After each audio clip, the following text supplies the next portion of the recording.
हिंदू धर्म से ही थे, तो उन्हीं ने एक वहाँ पे बात बोली कि 2014 से पहले और पहली बार 2014 में हम लोगों को सर उठा के जीने का मौका मिला, वरना हम लोगों को सर उठा के हम लोग जी नहीं पा रहे। तो उस पर मैंने बोला भी कि देखिए सारा सिस्टम आपके साथ, सरकारी नौकरियां आपके पास, पुलिस थानों में सारे आपके लोग, हॉस्पिटल में आपके लोग, मतलब और मतलब अदालत में आपके लोग, कचहरी में आपके लोग, मतलब सिस्टम ऊपर से ले पूरा सिस्टम आपके कब्जे में।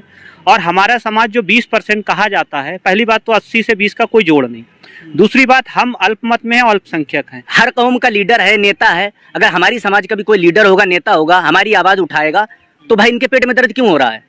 हैं? क्यों हमारा नेता ना हो? हम कब तक तुम्हारी गुलामी करेंगे और कब तक तुम्हारे पीछे चलेंगे? हैं? हमारा डंडा हमारा झंडा होगा। अब बस, अब हम किसी की गुलामी नहीं करेंगे। हम अपना लीडर बना लिया हमने और मान लिया है। उत्तर प्रदेश 2022 चुनाव का सर्वे करने आज हम हरदोई पहुंचे हैं। हरदोई में हम इन जनता से कल एक महत्वपूर्ण मुद्दे पे बात करेंगे, जो हुआ है पीस पार्टी और एआईएमआईएम का गठबंधन। माना जा रहा था कि पीस पार्टी और एआईएमआईएम का गठबंधन बहुत पहले होना चाहिए था, मगर इसको आते आते बहुत लेट हो गया। बहुत सारे लोगों का कहना है कि 2 चरण निपट गए, उसके बाद इससे कुछ ज़्यादा फायदा नहीं होगा। मगर जो एआईएमआईएम के कार्यकर्ता हैं वो इस गठबंधन को किस तरह से देखते हैं, ये जानने की कोशिश करेंगे। क्या हमारे चैनल को लाइक करें, सब्सक्राइब करें और बेल आइकन जरूर दबाएं। क्या नाम हुआ आपका? जी, शादाब अली। शादाब साहब, पीस पार्टी और एआईएमआईएम का गठबंधन हुआ है, क्या कहेंगे? देखिए, आप जो बोल रहे हैं कि देर हो गई है, देर तो हुई है, लेकिन देर आए, एक कहावत है, देर आए और दुरुस्त आए। तो क्योंकि हमारा उनका गठबंधन हुआ है, तो तय ये हुआ है कि जहाँ पे उनकी सीटें लड़ रही हैं वहाँ पे सारे एमआईएम के लोग और जितने भी दल के लोग हैं, हमारी भागीदारी परिवर्तन मोर्चा के लोग, उनका सपोर्ट करेंगे। और जहाँ से एमआईएम लड़ रही है वहाँ पे वो सारे दल जो है एमआईएम का सपोर्ट करेंगे। तो मैं नहीं समझता हूँ कि अभी कुछ देर हुई है इसमें। माना जाता है कि मुरादाबाद जो ज़िला है उसमें जो है पीस पार्टी ने एक अपना कैंडिडेट भी जिताया था 2012 में। अब जब जो है वो ज़िला मजबूत है, वहाँ की वोटिंग हो गई, तो वहाँ तो नुकसान हुआ ना? जी, कुछ जगहों पे तो मान सकते हैं कि नुकसान हुआ है, लेकिन अभी बहुत बाकी है। अभी पूरा समझ लीजिए, लगभग मेरी समझ से 300 से ज़्यादा सीटें हैं अभी जो चुनाव होना है। जो हो गया वो हो गया, लेकिन खैर देर हुई है, लेकिन देर आए दुरुस्त है। कितना असर डाल पाएंगे? देखिए, असर तो हम डालेंगे, क्योंकि हमारी लड़ाई जो है सरकार बनाने की नहीं है, हमारी लड़ाई हिस्सेदारी की है, और इस बार हिस्सेदारी लेके ही मानेंगे हम लोग। जी, हिस्सेदारी की बात कर रहे हैं आप, और बाकी लोग कह रहे हैं कि सरकार बनाओ, सरकार सपा की बन रही है, क्यों जो है इन चक्करों में पड़े हुए, बीजेपी रुक नहीं रही है? देखिए, यही तो दिक्कत है हमारे लोगों में, यही दिक्कत है कि हम लोग जो है ठेका ले लेते हैं समाजवादी को जिताने और बीजेपी को हराने। जबकि मुख्यमंत्री अगर समाजवादी का बनेगा तो वो यादव होगा, और बीजेपी का बनेगा तो वो ठाकुर होगा, लेकिन दुश्मन मुसलमान है। वो सारा जिम्मा अपने ऊपर ले लेता है कि हम तुम्हारे दुश्मन हैं, हम तुम्हें हराना है। अगर समाजवादी को बीजेपी को हराना है तो वो यादवों के पास जाए, कहे कि भैया बीजेपी को हराना है, ठाकुरों के पास जाए कि बीजेपी को हराना है, पंडितों के पास जाए, उनके पास जाए, मुसलमानों के पास आके ये लोग कहते हैं बीजेपी को हराना है, जबकि मुसलमान कभी वोट ही नहीं देता बीजेपी को।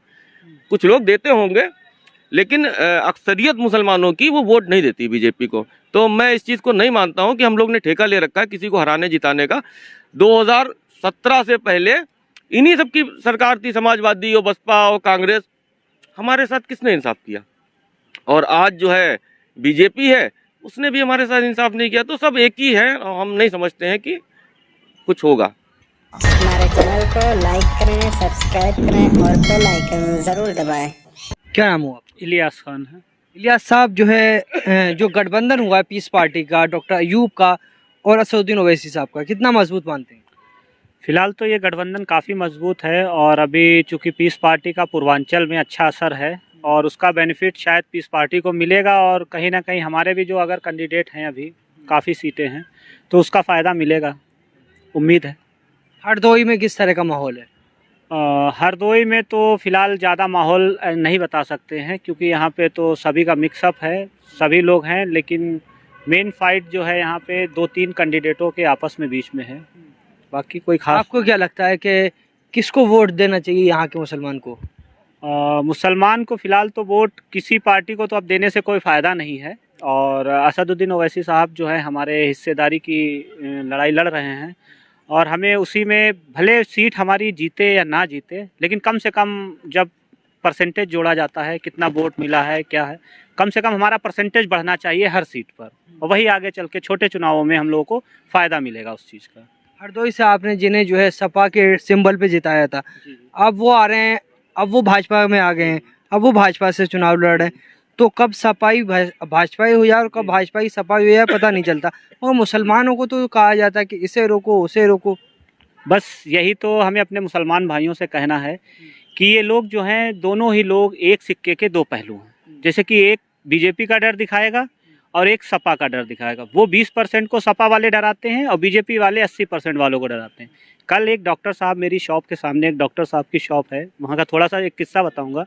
तो वहाँ पे एक शायद हिंदू धर्म से ही थे, तो उन्हीं ने एक वहाँ पे बात बोली कि 2014 से पहले हिंदू जो था बहुत दब के जी रहा था इस भारत में, और मुगलों ने जो किया अत्याचार वो तो किया ही, लेकिन और पहली बार 2014 में हम लोगों को सर उठा के जीने का मौका मिला, वरना हम लोगों को सर उठा के हम लोग जी नहीं पा रहे। तो उस पर मैंने बोला भी कि देखिए सारा सिस्टम आपके साथ, सरकारी नौकरियां आपके पास, पुलिस थानों में सारे आपके लोग, हॉस्पिटल में आपके लोग, मतलब और मतलब अदालत में आपके लोग, कचहरी में आपके लोग, मतलब सिस्टम ऊपर से ले पूरा सिस्टम आपके कब्जे में। और हमारा समाज जो 20% कहा जाता है, पहली बात तो 80 से 20 का कोई जोड़ नहीं, दूसरी बात हम अल्पमत में हैं, अल्पसंख्यक हैं। हमारा समाज ज़्यादातर या तो पंचर जोड़ेगा, ये हम टीवी बना रहे हैं, ठीक, ग्रेजुएट हैं भाई, हमारे सारे पोस्ट ग्रेजुएट हैं। चलिए ऊपर वाले ने थोड़ा पैसा दे दिया तो हम लोगों ने शोरूम बना लिया है इसका इलियास इलेक्ट्रॉनिक के नाम से, हम अपना बिजनेस कर रहे हैं। लेकिन बहुत से हमारे रिलेटिव में और मेरे ऑल ओवर रिश्तेदार, पुराने रिश्तेदार और नए रिश्तेदार, कम से कम कुछ नहीं तो होंगे करीब 10-15 हज़ार रिश्तेदार होंगे। एक आदमी सरकारी जॉब में नहीं, और पढ़े लिखे की रही बात, ज़्यादातर पोस्ट ग्रेजुएट और ग्रेजुएट करे हुए हैं। तो मामला इसी बात का है कि सबसे ज़्यादा गरीब और कमज़ोर हम हैं, तो हमारी टक्कर 40-80% वाले से बिल्कुल भी नहीं है, ये सच्चाई है। हमारे चैनल को लाइक करें, सब्सक्राइब करें और बेल आइकन ज़रूर दबाएं। क्या नाम हुआ? सर सिराजुद्दीन नाम है। सिराजुद्दीन साहब, 2017 में जो अखिलेश यादव आए और उन्होंने कहा कि भाई यहाँ से सपा के नितिन अग्रवाल हैं, उनको जिताओ। अब अखिलेश यादव आएंगे, कहेंगे ये नितिन अग्रवाल भाजपा के हैं, अब इनको रोको, अब इनको जो है वोट मत दो। क्या करेंगे आप? देखिए, रोकने का जो ठेका है वो हम लोगों के पास नहीं है। किसी भी आदमी को जिताने का या हराने का ये मुसलमानों के हाथ में या अल्पसंख्यक के हाथ में नहीं है, क्योंकि हम किसी को जिता नहीं सकते, किसी को हरा भी नहीं सकते। लेकिन हम अपना वोट उस जगह पर दें जहाँ पे हमारी सुनी जाए, हमारे लिए काम किया जाए। देखिए, हमारे यहाँ सबसे बड़ी बात है, हमारे यहाँ जैसे अगर हरदोई सदर सीट की बात करें तो एक छत्र राज चला है 40-42 सालों से। तो यहाँ पर रोजगार की स्थिति ऐसी है कि आप पूरे हरदोई शहर में जो जितना ज़िला लगता है, यहाँ पर आपको कहीं भी रोजगार नहीं मिलेगा। शिक्षा के लिए आपको अगर समझ लीजिए कि किसी भी अच्छे कॉलेज आपको हरदोई में नहीं मिलेंगे। अब अगर शिक्षा नहीं मिलेगी, स्वास्थ्य सेवाएं भी वो बद से बदतर हैं।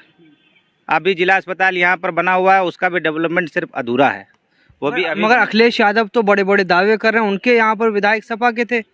अरे सर, सपा के थे लेकिन वो तो बसपा में चले, वो भाजपा में चले गए ना। सपा से जीत के हम लोगों को लालच दिया गया, सपा से वो जीते। नितिन अग्रवाल जी को जिताया था, सपा से लड़े थे जो 2017 में, और वो भाजपा में चले गए। अब वो तो भाजपा के हिसाब से काम करेंगे, उसी की रणनीति पे काम करेंगे।